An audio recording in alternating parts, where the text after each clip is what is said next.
right, Dante's Boxing Nation over here with the man, the miracle man, I'm Danny feeling happy, Jacobs. Dante. Man. I got a chance to meet you, brother. Oh, it's been an honor, man. I've always followed your work. I appreciate I want to say I appreciate you for supporting the sport of boxing, doing such a positive job supporting us fighters. You put our lives on the line, and you do such a tremendous, respectful job of doing what you do for us, and I want to commend you, brother.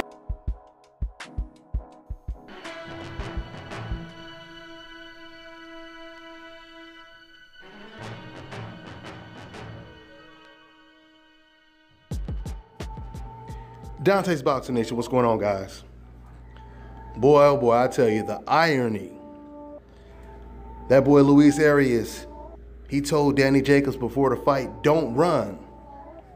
And I tell you right now, the only direction Danny Jacobs was running was towards Luis Arias.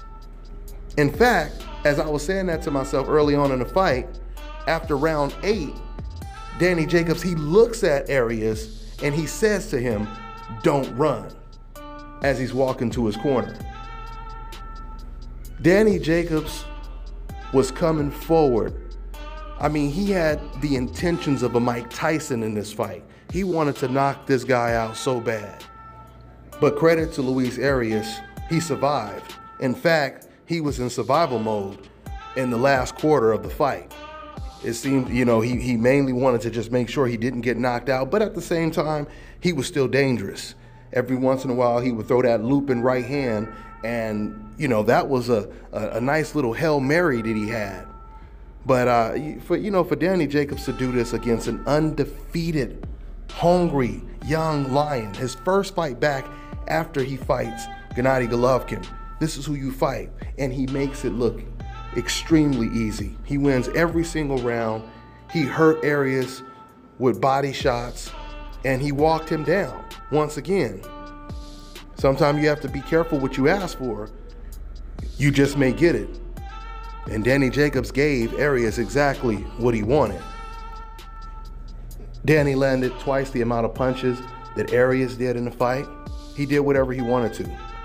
He switched from righty to lefty when he wanted to. It was starting to look like a sparring session in there.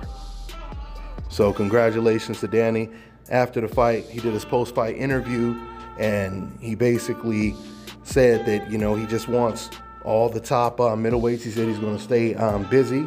He said he's going to go and sit ringside for that Billy Joe Saunders versus David Lemieux fight.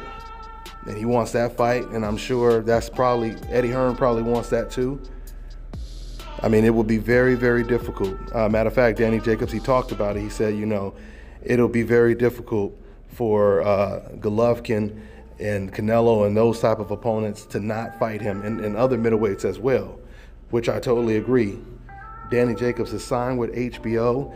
If he does get the winner of Billy Joe Saunders versus David Lemieux, it's going to be almost impossible for Golovkin not to take that rematch, unless Golovkin loses to Canelo and they actually do fight in September or May.